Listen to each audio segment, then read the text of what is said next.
పవన్ కళ్యాణ్.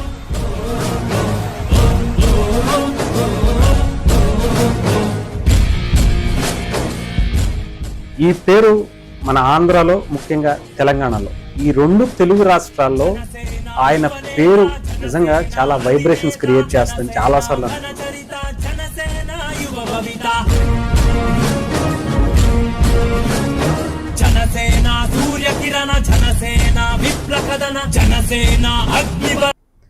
అంటే ఆయనకున్నటువంటి ఆలోచనలు కావచ్చు, ఆయన తీసుకొస్తున్నటువంటి రాజకీయాల్లో విధానాలు కావచ్చు, చాలామందిని ఆకట్టుకుంటూ వచ్చాయి.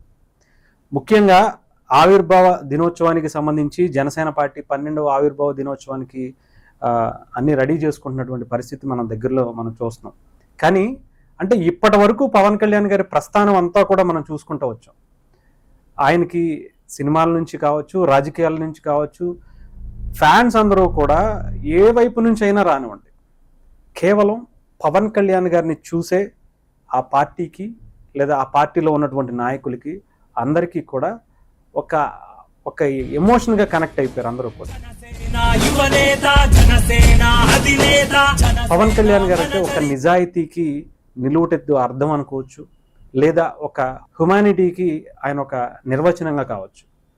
ఆయన్ని ప్రతిసారి చూసుకుంటూ ఆయనలాగా ఉండాలి, ఆయనలా సేవ చేయాలి అనే చాలామందికి ఒక ఇన్స్పిరేషన్గా ఆయన మనం రోల్ మోడల్గా చూసుకుంటాం. ముఖ్యంగా ఆయన రాజకీయాల్లోకి వచ్చిన తర్వాత ఇప్పటి వరకు ఎవరూ చూపించినటువంటి ఒక సరికొత్త రాజకీయానికి ఆయన తెరలేపారా అనిపిస్తుంది. గతంలో ఎంతోమంది ఎన్నో రాజకీయ పార్టీలను, ఎంతోమంది రాజకీయ నాయకులను చూసాం, కానీ పవన్ కళ్యాణ్ గారు ఈజ్ అ డిఫరెంట్ మ్యాన్. ఆయన ఒక పార్టీ పెట్టి 10 ఏళ్ల పాటు, ఒక దశాబ్ద కాలం పాటు ఒక రాజకీయ పార్టీని ఎంత పద్ధతిగా, బాధ్యతగా, నిజాయితీగా నడిపారో మనందరికీ తెలుసు. ఈరోజు పిఠాపురంలో 12వ ఆవిర్భావ దినోత్సవాన్ని అత్యంత ఘనంగా జరుపుకోవడానికి నిజంగా చెప్పాలంటే ఇప్పటి వరకు జనసేన పార్టీ కూడా ఎప్పుడూ జరుపుకోనంత అద్భుతంగా ఈ మీటింగ్ని కండక్ట్ చేయడానికి కమిటీని ఏర్పాటు చేసి గెలిచినటువంటి ఎమ్మెల్యేలని, ఎమ్మెల్సీలని, మంత్రులను కావచ్చు, లేదా ఎంపీలను కావచ్చు, అలాగే ఎవరైతే మొన్న రీసెంట్గా నామినేటెడ్ పోస్టుల్లో వచ్చినటువంటి అనేక మందిని దాంట్లో ఉంచి ఆ పార్టీ నాయకులందరూ కూడా అక్కడికి ఒకే వేదికపై నిన్న వాళ్ళు మీటింగ్ ఏర్పాటు చేసుకుని మనం ఇలా చెయ్యాలి, దేశం ఈసారి పిఠాపురం వైపు, జనసేన వైపు చూసే విధంగా చాలా గర్వంగా ఒక విజయం, అంటే ఒక నిజాయితీతో వచ్చినటువంటి ఒక విజయాన్ని ఒక పొగరుగా దేశానికి చూపించాలి అంటే పవన్ కళ్యాణ్ గారిలో మనకి బాగా నచ్చేది ఏంటంటే ఆయన నిజాయితీతో చూపించేటువంటి ఒక పొగరు. ఆ పొగరుకి చాలా మందే పడిపోయారు. నిజంగా చెప్పాలంటే ఆయన సినిమాల్లో నటించిన, రాజకీయ వేదిక మీద ప్రశ్నించినా కూడా ఆయన పొగరుని చూసి, ఆయన నిజాయితీలోంచి మాట్లాడేటువంటి ఆ పొగరుతో మాట్లాడినటువంటి మాటలకి ఎంతో మంది ఫ్యాన్స్ అయిపోయారు. ఆయన ఏదో అద్భుతమైనటువంటి డాన్సరో, అద్భుతమైనటువంటి యాక్టరో, లేదంటే అద్భుతమైనటువంటి వక్తం అని కాదు రాజకీయ వేదికల మీద. ఆయన కేవలం ఆయన నిజాయితీతో మాట్లాడేటువంటి మాటలు, దాని వెనుకున్నటువంటి పవర్ఫుల్ పంచులు అనుకోవచ్చు, లేకపోతే పొగరు అనుకోవచ్చు, అది ఆయనలో ఉన్నటువంటి విధానాన్ని చాలామంది ఆకర్షించారు అనుకోవచ్చు. అంటే ముఖ్యంగా ఎంతోమంది యువత నిజంగా చెప్పాలంటే సినిమాలు కావచ్చు, ఇంకొక ఎటు పడితే అటు వెళ్ళిపోయేవాళ్ళు, ఎంజాయ్ చేసుకుంటూ పక్కకు వెళ్ళిపోయేటువంటి అనేక మంది యువత అంతా కూడా రాజకీయాల గురించి, ఒక మంత్రి శాఖల గురించి మాట్లాడుకునేంత స్థాయికి తీసుకొచ్చారు అంటే తెలుగు రాష్ట్రాల్లో ముఖ్యంగా కేవలం పవన్ కళ్యాణ్ గారి వల్లే. చిన్న అంటే 10 ఏళ్ళ నుంచి 20 ఏళ్ళ వరకు ఉన్నటువంటి పిల్లవాడు కావచ్చు, లేదంటే 80 ఏళ్ళ వరకు ఉన్నటువంటి ముసలివాళ్ళు కావచ్చు, అందరూ కూడా పవన్ కళ్యాణ్ గారు మాట్లాడినటువంటి మాటలని అర్థం చేసుకుంటూ, నిజం కదా, దీంట్లో ఈయన మాట్లాడే దాంట్లో చాలా నిజాలు ఉన్నాయి కదా, ఇలా ఇంతవరకు ఏ రాజకీయ నాయకుడు ఎందుకని మనల్ని ఎడ్యుకేట్ చేయలేదు అని చాలామంది ఆలోచింపు చేసుకుని ఈసారి కూటమి గెలుపులో పవన్ కళ్యాణ్ గారి మాటలు, ఆయన చేసినటువంటి ప్రసంగాల్లో ఒక అద్భుతమైనటువంటి విషయాలని, చాలా విషయాలు అంటే అటు వైఎస్ఆర్సీపీకి సంబంధించినటువంటి అనేక విషయాలు బయటకు చూపిస్తూ, ఇది సున్నితమైంది, దీని జోలికి వెళితే మనకు ఓట్లు రావేమో అన్న ఇదిని ఆయన పక్కన పెట్టేసి, అటు వాలంటీర్లకు సంబంధించి అంటే 2 లక్షలకు పైగా ఉన్నటువంటి వాలంటీర్లని, వాళ్ళ కుటుంబాలని, ఆ ఓట్లని ఆ దృష్టిలో ఆలోచించకుండా వాలంటీర్ల ద్వారా తప్పు చేపిస్తున్నారు, ఈ ప్రభుత్వం వాళ్ళని వాడుకుని అనేక అక్రమాలకు తావతీస్తుంది అని చెప్పి పవన్ కళ్యాణ్ గారు చెప్పిన విధానం కావచ్చు.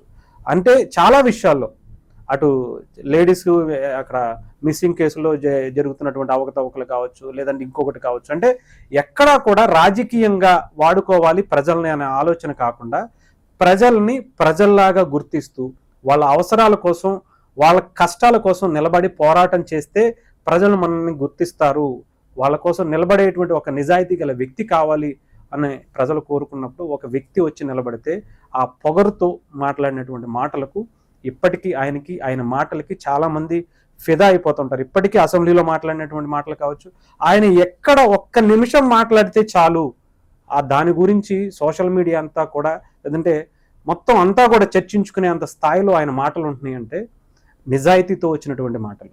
రేపు మార్చి 14న ఆయన ఏం మాట్లాడబోతున్నారు? ఇప్పటి వరకు ఒక పార్టీని దించడం కోసమో, ప్రజల కోసమో, ప్రజల కష్టాల గురించో మాట్లాడినటువంటి పవన్ కళ్యాణ్ గారు ఫస్ట్ టైం ఒక దశాబ్ద కాలం పోరాటం తర్వాత వచ్చినటువంటి ఒక అద్భుతమైనటువంటి విజయాన్ని పవన్ కళ్యాణ్ గారు ఏ విధంగా తీసుకుని మాట్లాడతారు? రేపటి రాజకీయాన్ని ఆయన ఎలా ముందుకు తీసుకువెళ్దామని చెప్పి చెప్పబోతున్నారు? దేశ రాజకీయాల్లో పవన్ కళ్యాణ్ గారి పాత్ర ఎలా ఉండబోతుంది అనుకుంటున్నారు? అంతేకాకుండా పవన్ కళ్యాణ్ గారు మొన్న ఒక మాట కూడా చెప్పారు నేషనల్ మీడియాతో, సనాతన ధర్మం గురించి రేపు మార్చి 14వ తారీఖున మాట్లాడుతాను అని. సో ఇంకా క్యూరియాసిటీ చాలా మందిలో పెంచేసింది. మార్చి 14వ తారీఖున తమిళనాడు రాజకీయాల గురించి లేదా జాతీయ రాజకీయాల గురించి, సనాతన ధర్మం మీద గురించి జరగబోయేటువంటి మరొక ఉద్యమాన్ని పవన్ కళ్యాణ్ గారు ఏమన్నా శ్రీకారం చుట్టబోతున్నారా? దాని మీద ఆయన స్టాండ్ ఏంటి? ఇప్పటి వరకు ఒక దశాబ్ద కాలం పోరాటం చేసుకుంటూ వచ్చినటువంటి వ్యక్తి మళ్ళీ ఇంకొకసారి ఎలాంటి పోరాటాన్ని ఆయన భుజాన్న వేసుకుని ముందుకు తీసుకువెళ్ళబోతున్నారు? దీని ద్వారా ప్రజలకు ఎలాంటి సంకేతాలు ఇస్తారు? ఆయన ఏ విషయాలను టచ్ చేయబోతున్నారు అనేది చాలా మందిలో ఆసక్తికరంగా ఉంది. సో మరొకసారి ఆయనలో ఉన్నటువంటి నిజాయితీతో కూడినటువంటి ఆ పొగరుతో వచ్చినటువంటి మాటల కోసం ఆంధ్ర, తెలంగాణనే కాదు యావత్ ప్రపంచం అంతా కూడా, చెప్పాలంటే ఇప్పుడు నార్త్ సౌత్ అని లేదు, ఎక్కడ చూసినా కూడా పవన్ కళ్యాణ్ గారి మాట్లాడేటువంటి మాటల కోసమే వెయిట్ చేస్తున్నారు. మరొక ఛత్రపతి శివాజీ లాగా సనాతన ధర్మం గురించి పోరాడడానికి వచ్చేటువంటి వ్యక్తిగా చాలా మంది హిందువులందరూ కూడా పవన్ కళ్యాణ్ గారిని చూస్తున్నారు. ఆయన మరి దాని మీద ఎలాంటి స్టాండ్ తీసుకోబోతున్నారు? అసలు పిఠాపురం సభ దేశ చరిత్రలో నిలిచిపోయేలాగా జనసేన పార్టీ దాదాపు 10 నుంచి 15 లక్షల మంది వస్తారని అంచనా వేస్తూ భారీ ఏర్పాట్లు చేసుకుంటున్నటువంటి పరిస్థితి చూస్తున్నాం. సో ఒక అద్భుతమైనటువంటి సునామీని, జన సైనికుల సునామీని పిఠాపురంలో చూడబోతున్నామని మనకి ఎట్టి పరిస్థితుల్లో ఒక క్లారిటీ అయితే వస్తుంది. కానీ ఇక్కడ నుంచి పవన్ కళ్యాణ్ గారి పాత్ర దేశ రాష్ట్ర రాజకీయాల్లో ఎలాంటి మలుపులు తిప్పబోతుంది ఈ మీటింగ్ అనేది కూడా రేపు మార్చి 14న చూడబోతున్నాం. ఇప్పటికే అంగరంగ వైభవంగా ఏర్పాట్లు చేస్తున్నారు. అక్కడ ఉన్నటువంటి టీం అందరూ కూడా దాదాపు ఇంకా 14 రోజులు ఉండగానే ఇప్పటి నుంచే అంత భారీ ఏర్పాట్ల కోసం భూమి పూజ చేసి అనేక ఏర్పాట్లు, అంటే ఎక్కడెక్కడ ఏం పెట్టాలి, పార్కింగ్ ఎక్కడ ఇవ్వాలి, భోజనాలు ఎక్కడ పెట్టించాలి, వచ్చిన వాళ్ళకి ఎక్కడ ఎవరిని ఏ ప్లేస్లో కూర్చోబెట్టాలి, ఆంధ్ర, తమిళనాడు, కర్ణాటక, ఒడిస్సా, మధ్యప్రదేశ్, మిగతా ఎక్కడెక్కడ ఉండే వాళ్ళందరూ కూడా ఇక్కడికి రాబోతున్నట్టుగా తెలుస్తుంది.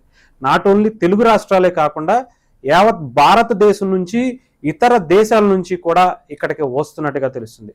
ఒక అద్భుతమైనటువంటి వ్యక్తిని కూడా పవన్ కళ్యాణ్ గారు ఇక్కడ ఈ వేదికకి ఒక చీఫ్ గెస్ట్ గా కూడా పిలుస్తున్నారని కూడా తెలుస్తుంది. ఆ వ్యక్తి ఎవరు అనేది ఆ రోజు కోసం మనం చాలా ఈగర్గా వెయిట్ చేయాల్సినటువంటి పరిస్థితి అయితే కనిపిస్తుంది. సో ఏదేమైనా కానీ జనసేన ఇప్పటి వరకు చేసినటువంటి మీటింగ్లో ఇది ఒక అద్భుతంగా ఉండబోతుందని మాత్రం చాలా మంది ఎక్స్పెక్ట్ చేస్తున్నారు.